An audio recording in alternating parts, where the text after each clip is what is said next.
오늘은 창세기 12장 말씀을 묵상하겠습니다. 오늘 우리가 묵상할 문제는요, 아브라함이 가는 곳마다 제단을 쌓고 여호와의 이름을 부른 이유가 무엇인가요? 라고 하는 것입니다. 복의 근원 강림하사란 찬송이 있습니다. 복의 근원 강림하사 찬송하게 앞서서 한량 없이 자비하심 측량할 길 없도다. 천사들의 기쁜 찬송 나도 하게 합소서 구속하신 인애함을 항상 찬송합니다. 복의 근원 강림하사라고 할 때 이 복의 근원은 누구십니까? 하나님께서 아브라함을 부르셔서 너는 복이 될지라 내가 너를 통하여 모든 민족에게 복을 주겠다라고 약속하셨습니다. 복의 근원은 아브라함이 아니고 하나님이십니다. 하나님이 아브라함에게 복을 주시고 아브라함을 통해서 모든 민족에게 복을 주시겠다고 약속하셨습니다. 하나님이 복의 근원이 되시고 아브라함이 복의 통로가 됩니다. 하나님께서는 하나님의 복을 예수 그리스도의 은혜로 거저 주셔서 세상을 복되게 하시며 그 복을 세상에 나누는 사람에게 영원히 함께 하시며 보호하시고 축복해 주시겠다고 약속하십니다. 1절 말씀부터 보겠습니다. 여호와께서 아브라함에게 이르시되 너는 너의 고향과 친척과 아버지의 집을 떠나 내가 네게 보여줄 땅으로 가라. 내가 너로 큰 민족을 이루고 네게 복을 주어 네 이름을 창대하게 하리니 너는 복이 될지라. 너를 축복하는 자에게는 내가 복을 내리고 너를 저주하는 자에게는 내가 저주하리니 땅의 모든 족속이 너로 말미암아 복을 얻을 것이라 하시니라. 이에 아브라함이 여호와의 말씀을 따라갔고 롯도 그와 함께 갔으며 아브라함이 하란을 떠날 때에 75세였더라. 아브라함이 살았던 갈대아 우르는 고고학에 의하면 문명이 발달된 것입니다. 살기 편하고 좋은 것이었습니다. 아브라함이 부름을 받을 때의 나이는 75세였습니다. 요즘 말할 것 같으면 은퇴했을 나이입니다. 그때에 아브라함이 아이를 낳을 수 없는 나이고 사라의 경수도 끊어졌다라고 하는 표현을 통해서 이 당시는 오늘날보다는 많이 살긴 살았지만 여전히 75세의 나이는 적은 나이가 아니었습니다. 그 나이에 편리한 환경을 떠나서 낯선 땅으로 간다는 것은 쉽지 않은 일입니다. 그런데 무엇이 아브라함으로 하여금 75세 나이에 고국과 민족과 편리한 환경을 떠나 낯선 땅 가나안을 향해 떠나게 했을까요? 그것은 하나님의 말씀에 대한 믿음이었습니다. 4절 말씀에 이에 아브라함이 여호와의 말씀을 따라갔다 라고 표현합니다. 히브리서 11장 8절 말씀에도 믿음으로 아브라함은 부르심을 받았을 때에 순종하여 장래 유업으로 받을 땅에 나갈새 갈 바를 알지 못하고 나갔으며 라고 말합니다. 아브라함은 하나님이 인도하신 그곳이 환경적으로 살기 좋은 곳인지 살기 어려운 곳인지 알지 못했습니다. 그러나 그는 하나님을 알았습니다. 그를 향한 하나님의 뜻을 믿었습니다. 하나님의 모든 말씀은 축복이 됨을 믿었습니다. 내가 너로 큰 민족을 이루고 네게 복을 주겠다. 내가 너를 축복하는 자에게 복을 내리고 내가 너를 저주하는 자에게는 저주를 내리겠다. 땅의 모든 족속이 너로 말미암아 복을 얻을 것이다. 아브라함은 하나님이 축복의 근원이 됨을 믿었습니다. 그리고 하나님께서 축복의 길을 약속하셨으면 반드시 주실 것을 믿었습니다. 그러므로 가야 할 곳을 알지 못했지만 하나님을 알고 믿음으로 순종했던 것입니다. 5절 말씀에요. 아브라함이 그의 아내 사레와 조카 롯과 하란에서 모은 모든 소유와 얻은 사람들을 이끌고 가나안 땅으로 가려고 떠나서 마침내 가나안 땅에 들어갔더라. 아브라함이 그 땅을 지나 세겜 땅 모래 상수리 나무에 이르니 그때에 가나안 사람이 그 땅에 거주하였더라. 여기 특별히 강조하는 말이 가나안 땅에 갔다는 말입니다. 가나안 땅에 갔다는 말이 3번 나옵니다. 하나님이 가나안 땅으로 인도하셨고 아브라함은 마침내 가나안 사람이 사는 땅에 거주했다라고 3번 반복합니다. 하나님은 땅의 모든 족속이 너로 말미암아 복을 얻을 것이다 라고 했는데 특별히 넓은 세상 중에 가나안으로 인도하신 이유가 무엇입니까? 가나안은 함의 자손의 땅이었습니다. 창세기 10장 6절 말씀에 보면 함의 아들은 구스와 미스라임과 붓과 가나안이요.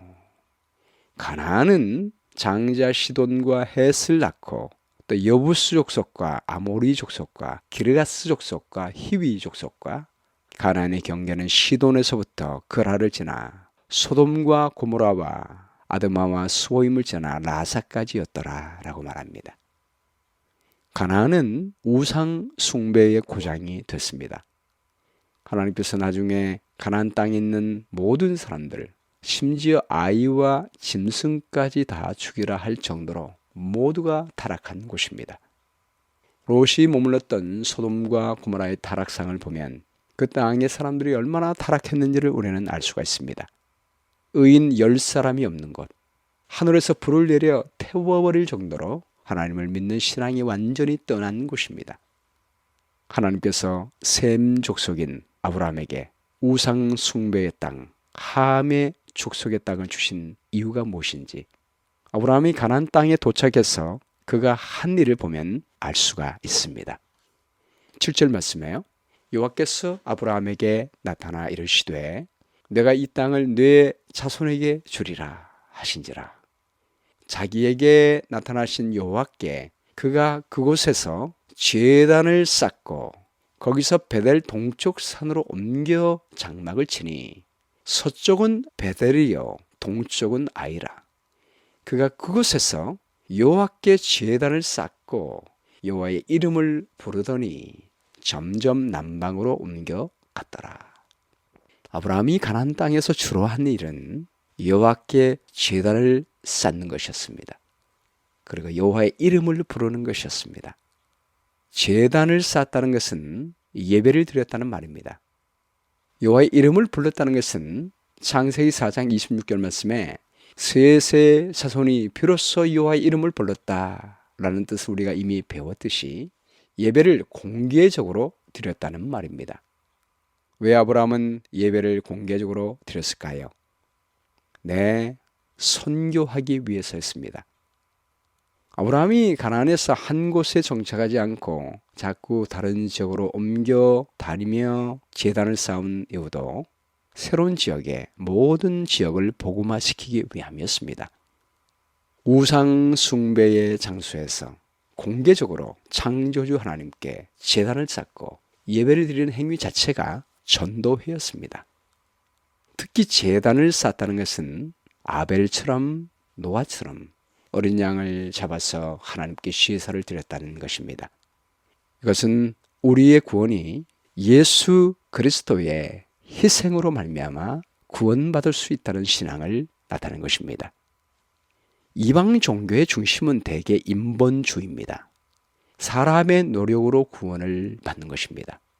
그리고 이방 사람들도요, 동물이나 사람의 희생을 통하여 제사를 드리는 일들이 있었습니다. 근데 그 희생의 중심은 사람의 희생입니다. 사람이 희생해야 신이 그 희생을 받아주고 구원해 준다는 개념입니다. 그러나 하나님의 종교는 하나님의 은혜로 구원을 받는 것입니다. 하나님께서 당신 자신을 희생시킴으로 당신의 아들을 보내주심으로 우리를 위하여 죽으심으로 우리에게 구원을 주시고 생명을 주신다는 것입니다.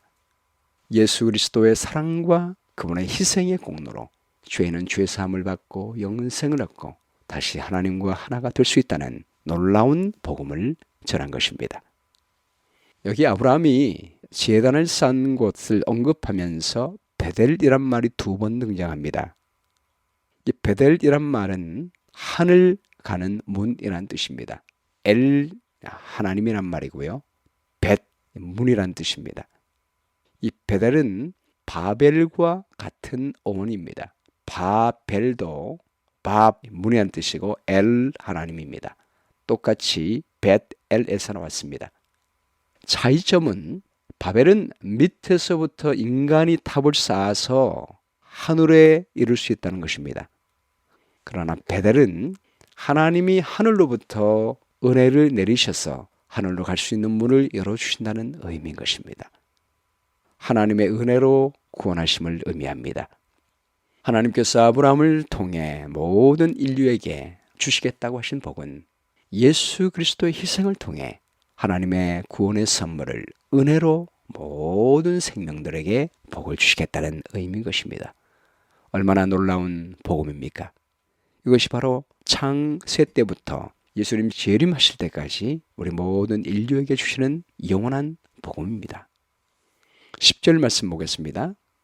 그 땅에 기근이 들었으므로 아브라함이 애굽에 거류하려고 그리로 내려갔으니 이는 그 땅에 기근이 심하였음이라. 그가 애굽에 가까이 이르렀을 때에 그의 아내 사레에게 말하되 내가 알기에는 그대는 아리따운 여인이라. 애굽 사람이 그대를 볼 때에 이르기를 이는 그의 아내라 하여 나는 죽이고 그대는 살리리니 원하건대 그대는 나의 누이라 하라. 그러면 내가 그대로 말미암아 안전하고 내 목숨이 그대로 말미암아 보존되리라 하니라. 아브라함이 애굽에 이르렀을 때 애굽 사람들이 그 여인이 심히 아리따움을 보았고 바로의 고관들도 그를 보고 바로 앞에서 칭찬하므로 그 여인을 바로의 궁으로 이끌어 들인지라. 이에 바로가 그로 말미암아 아브라함을 후대하므로 아브라함이 양과 소와 노비와 암수 나귀와 낙타를 얻었더라. 여호와께서 아브라함의 아내 사레의 일로 바로와 그 집에 큰 재앙을 내리시니라. 바로가 아브라함을 불러 이르되 내가 어찌하여 나에게 이렇게 행하였느냐? 내가 어찌하여 그를 내 아내라고 내게 말하지 아니하였느냐? 내가 어찌 그를 누이라 하여 내가 그를 데려다가 아내를 삼게 하였느냐? 내 아내가 여기 있으니 이제 데려가라 하고 바로가 사람들에게 그의 일을 명하매 그들이 그와 함께 그의 아내와 그의 모든 소유를 보내었더라. 성경은 아브라함이 완벽한 사람이 아님을 솔직하게 보여주십니다. 아브라함은 하나님께 대한 믿음이 부족한 사람이었습니다. 하나님이 함께 하신다고 약속하셨고 그를 축복하는 자에게는 축복하고 저주하는 자는 저주하겠다는 보증의 말씀을 해주셨음에도 불구하고 그는 하나님에 대한 믿음을 버리고 인간적인 술수를 써서 위험 가운데 빠질 뻔했습니다. 바로가 아브라함을 야단친 것처럼 하나님은 아브라함의 그 믿음 없음에 대해서 벌을 주셔야 했습니다. 그러나 하나님은 아브라함에게는 아무 말씀도 하지 않고 바로의 가정에 재앙을 내리셨습니다. 왜 그렇게 하셨을까요? 창세기 12장 3절 말씀에 하나님이 약속하셨습니다. 너를 축복하는 자에게는 내가 복을 내리고 너를 저주하는 자에게는 내가 저주하리니. 바로가 아브라함에게 저주를 내리려고 하고 있었습니다. 아브라함의 아내를 범하려고 한 것입니다. 하나님은 아브라함에게 저주하는 자에게 큰 재앙을 내려 저주하심으로 아브라함을 보호하신 것입니다. 여러분, 우리가 부족한 사람일지라도 하나님은 연약한 우리를 통하여 우리를 부르셔서 복을 주시겠다고 약속하십니다. 우리가 믿음이 부족하고 우리는 복의 근원이 아니지만 복의 근원 되시는 하나님의 약속을 믿고 나가면 혹 우리의 믿음이 부족하다 할지라도 하나님은 우리와 함께 하사 보호하십니다. 마태복음 28장 19절 말씀에 예수님께서 제자들을 보내시며 약속하시기를 그러므로 너희는 가서 모든 민족을 제자로 삼아 아버지와 아들과 성령의 이름으로 침례를 베풀고 내가 너에게 분부한 모든 것을 가르쳐 지키게 하라. 아브라함에게 주셨던 사명은 여전히 우리에게도 변함없이 주십니다. 하나님은 온 세상을 복되게 하기를 원하십니다. 그 복을 주시되 하나님이 직접 주지 아니하시고 사람을 부르셔서 우리를 통하여 복을 주기를 원하십니다. 그때 우리 예수님이 제자들에게 주신 약속은 내가 세상 끝날까지 너희와 항상 함께 있으리라 약속하셨습니다. 아브라함에게 약속했듯이 너를 축복하는 자는 내가 축복하고 너를 저주하는 자는 저주하겠다. 이 말은요, 우리를 보호하시며 모든 축복을 우리에게 공급해 주신다는 약속인 것입니다. 마가복음 16장 15절 말씀에는 예수님이 제자들을 파송하시면서 주시는 약속의 말씀에 너희는 온 천하에 다니며 만민에게 복음을 전파하라. 뱀을 집어 올리며 무슨 독을 마실지라도 해를 받지 아니하며 병든 사람에게 손을 얹은즉 나으리라. 이 약속은 아브라함에게 주신 약속과 똑같죠. 우리를 보호해 주시겠다는 약속입니다. 또 필요한 모든 능력을 공급해 주신다는 약속입니다. 아브라함이 바로로 말미암아 양과 소와 노비와 암수와 나귀와 낙타를 얻었습니다. 그러니까 빈손으로 나갔지만 하나님이 사람을 통하여 공급해 주신 것입니다. 마태복음 10장 9절과 10절 말씀에 보면 너희 전대에 금이나 은이나 동을 가지지 말고 여행을 위하여 배낭이나 두벌 옷이나 신이나 지팡이를 가지지 말라. 이는 일꾼이 자기의 먹을 것 받는 것이 마땅함이니라. 우리가 빈손으로 가서 복음 전할지라도 하나님께서는 필요한 모든 것들을 공급해 주신다고 약속한 것입니다. 하나님의 부르심을 받아 복음을 전하러 가는 모든 사람에게 축복을 나눠주시고 또한 축복을 받도록 하셨습니다. 우리가 세상을 축복하러 나갈 때 하나님은 우리가 축복하는 사람을 통해 우리를 축복하시게 될 것입니다. 오늘 말씀 가운데 나타난 하나님의 성품은 무엇입니까? 복의 근원 되신 하나님이시며 은혜로 복을 주시는 하나님이십니다. 용기를 주는 약속은 하나님은 우리를 복의 근원으로 삼으실 때 십자가의 은혜를 통하여 복을 주십니다. 우리 인간의 노력이 아닌 하나님의 은혜로 말미암아 예수 그리스도의 희생으로 말미암아 모든 축복을 선물로 주십니다. 그리고 우리가 이 복을 나누어 주기 위하여 다른 사람을 복되게 할 때 하나님은 우리를 보호하실 뿐만이 아니라 축복에 필요되는 모든 것들을 공급해 주십니다. 시찰할 내용은 복을 나눠주기 위하여 우리를 보내실 때 우리가 만나는 모든 사람에게 하나님의 축복을 전하시게 되기를 간절히 바랍니다. 하나님이 우리를 보호해 주시고 복을 공급해 주심을 믿으며 담대히 나가서 하나님께 복을 받아 그 복을 나눠주시는 오늘 한 날이 되기를 간절히 바랍니다. 기억할 말씀은 창세기 12장 3절입니다. 너를 축복하는 자에게는 내가 복을 내리고 너를 저주하는 자에게는 내가 저주하리니 땅의 모든 족속이 너로 말미암아 복을 얻을 것이라. 기도하겠습니다. 사랑과 은혜가 충만하신 아버지, 하나님의 복을 예수 그리스도의 십자가의 희생을 통하여 은혜로 우리에게 주셨사오니 감사합니다. 죄를 부르셔서 복의 통로로 삼아 주셔서 감사합니다. 하나님이 모든 민족을 복되게 하기 원하신다는 사실을 우리가 알고 우리 가까이 사는 사람으로부터 시작하여 땅끝에 있는 모든 사람에게 복을 나누어 주기 위하여 나아가는 저희가 될 수 있도록 도와주시기를 간절히 바랍니다. 우리가 복을 전할 때 오직 예수님만을 증거하게 도와주시고 하나님의 영혼이 우리와 함께 하사 우리를 보호하고 모든 것을 공급해 주심을 믿으면서 담대히 나가 하나님께 받은 복을 사람들에게 나누는 삶을 살 수 있도록 인도해 주시게 되기를 간절히 바라오며 예수님의 이름으로 기도합니다. 아멘.